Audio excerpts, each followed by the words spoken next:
Hi friends, welcome to Kushal Sushal YouTube channel. అందరూ బాగున్నారా? నేనైతే చాలా బాగున్నాను. ఇవాళ మనం మళ్ళీ ఒక రెసిపీతోని వచ్చేసామండి. దొండకాయ మసాలా కర్రీ చాలా బాగుంటుంది. అందరూ డెఫినెట్గా ట్రై చేయండి.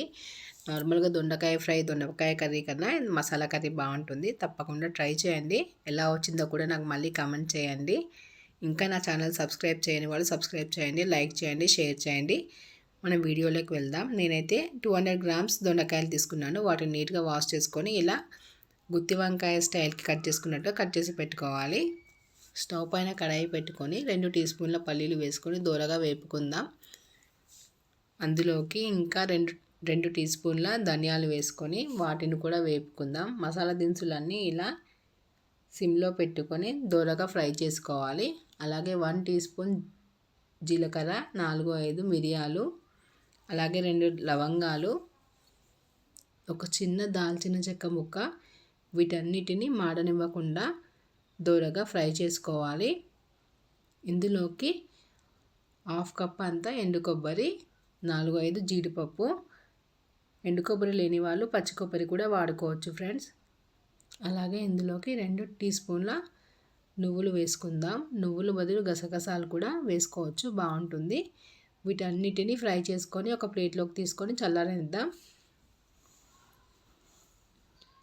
అలాగే స్టవ్ పైన ఇంకో గిన్నె పెట్టుకొని గిన్నె కొంచెం హీట్ అయిన తర్వాత అందులో 4-5 టేబుల్ స్పూన్ల ఆయిల్ వేసుకుందాం.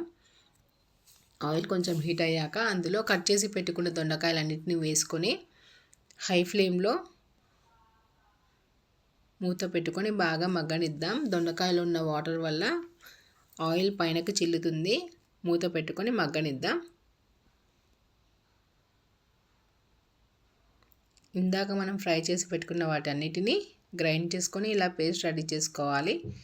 దొండకాయలు బాగా సాఫ్ట్ అయ్యేంత వరకు ఆయిల్లో మగ్గనిద్దాం. ఇలా బాగా సాఫ్ట్ అయిన తర్వాత వీటిని వేరే ప్లేట్లోకి వేసుకుందాం.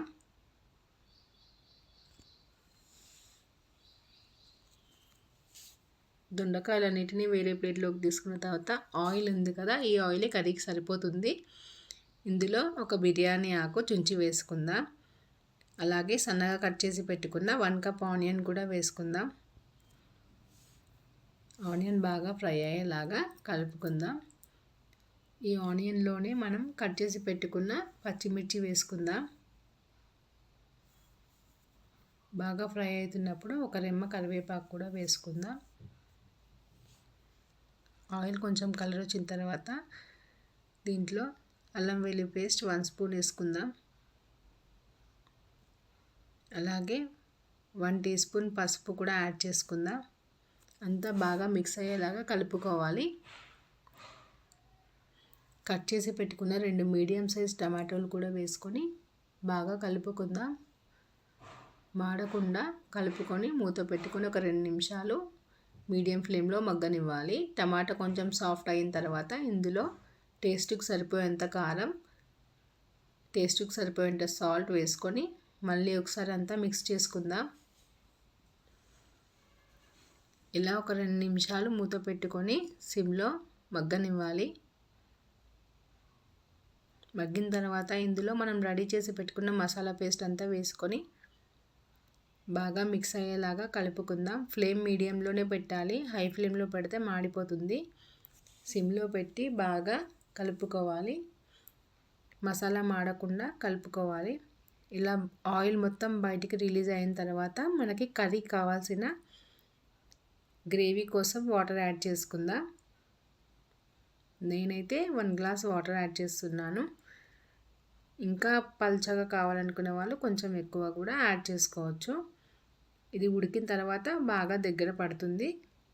ఇందులో మనం ఫ్రై చేసి పెట్టుకున్న దొండకాయ ముక్కలన్నీ వేసి కలుపుకుందాం. హై ఫ్లేమ్లో ఒక 5-10 నిమిషాలు ఉడికితే కర్రీ రెడీ అయిపోతుంది. కర్రీ రెడీ అయిపోయింది ఫ్రెండ్స్, తప్పకుండా ట్రై చేయండి. Thank you.